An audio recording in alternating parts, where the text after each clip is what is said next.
आज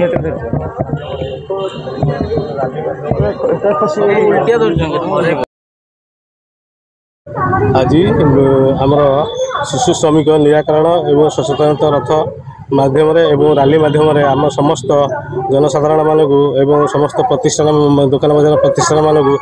यह जनाऊे शिशु श्रमिक मानक कौन कार्य नियोजन करूँ ना एवं 14 वर्ष कौन शिशु को कौन कार्य नियोजित आदौ करूँ ना एवं आमर 14 वर्ष 18 वर्ष कौन शिशु को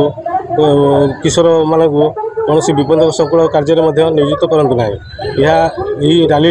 आमर म्युनिसिपालिटी एवं मयूरभंज रूराल एरिया साधारणतः ये रैली एवं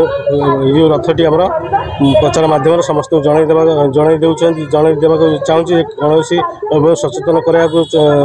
चाहूँगी जे कौन शिशु श्रमिक मान कार्य नियोजित करूँ ना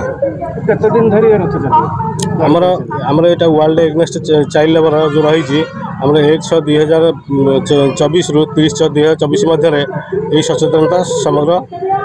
जिले में जारी रही